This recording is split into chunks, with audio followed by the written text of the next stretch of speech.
For a decade now, Julian Assange has been a wanted man, hunted by the US for alleged charges of espionage and Sweden for rape and sexual assault, charges which were later dropped. And still, Assange remains in a UK prison as the battle for his extradition continues. Now, with a new Labor government, could Anthony Albanese and Penny Wong finally intervene and ask the US government to repatriate Assange back to Australia and put an end to what has clearly become an abuse of his human rights?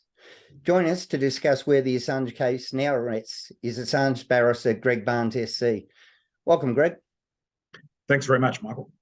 Now, is there any chance of Assange ever returning to Australia, or is he going to spend the rest of his life in prison awaiting potential extradition to the US? Well, look, I think there is a chance. Just a couple of things to start with. Just in relation to Sweden, of course, there weren't charges in Sweden. There was an investigation. Secondly, my role in the campaign is as an advisor to the Assange campaign. But having said all that, the answer to your question, Michael, is I think there is a chance, and we think there's a chance in the Australian Assange campaign. Anthony Albanese, as Prime Minister, has elevated this matter. He indicated that in Parliament last week. And we think it's fairly clear that there is a pathway here. If the Biden administration is prepared to do the humane thing, and that is to withdraw the charges and allow Julian to return to Australia.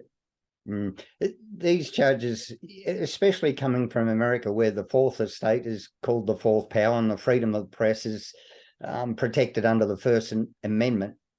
Julian Assange is clearly a journalist that has just published.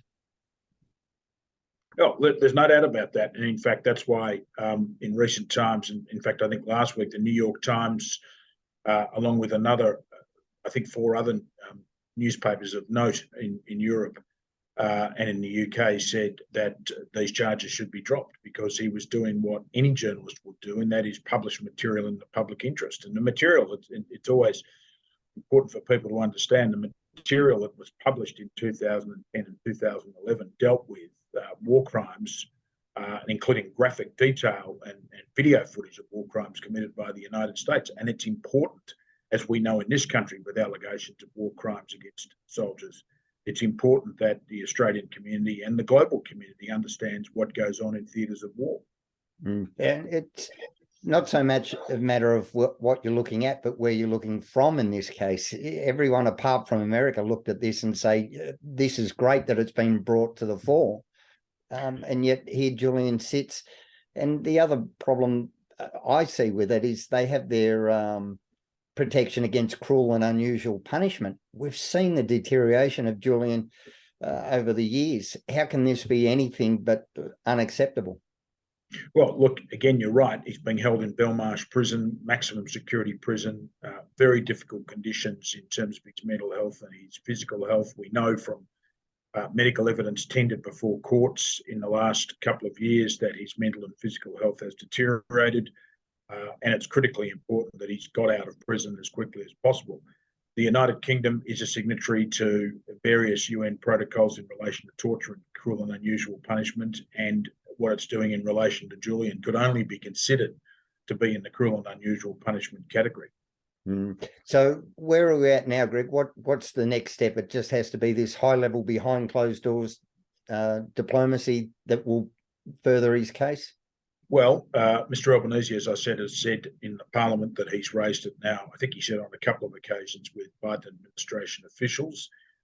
We'll continue to work and support Mr. Albanese and Senator Wong as Foreign Minister in relation to this matter. And we've certainly been heartened by the activity level of the Albanese government. But it is critical because in the next few weeks, a London court will decide whether or not Julian's latest appeal can go ahead and be heard. If not, he'll be on a plane to the United States within the next few months. And no one wants to see that because despite the assurances that were given by the United States to the courts in the UK about his treatment in prison, we know that in the United States, there is notorious mistreatment of high-profile prisoners. And what penalty could Julian face in America should he be extradited and convicted? Well, he can face effectively a life sentence and more.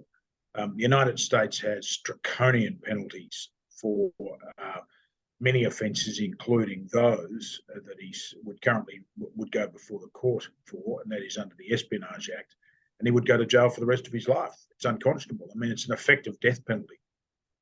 And we've recently seen the new Labor government through Prime Minister Albanese and Penny Wong show the compassionate side and repatriate the Islamic State brides because of the horrific conditions that they were in those camps.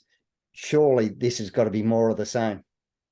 Well, and that's a good point you make, that we've got a government that seems to understand compassion, and seems to be saying humanity has to be the major factor in these cases. And in the case of Julian Assange, whatever he's done, and I have a lot of people who say this to me on the street, whatever he's done, time's up.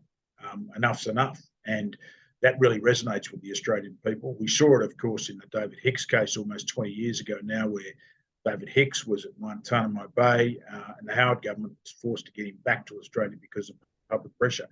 We're certainly seeing in the polling we've done that the vast majority of Australians want the case against Julian to end because, as I say, they may not know a lot about it, but they do know unfairness when they see it, and they see it in this case. All right, Greg Barnes, SC, thanks so much for your time, and we look forward to hopefully good news. Thanks very much, Michael.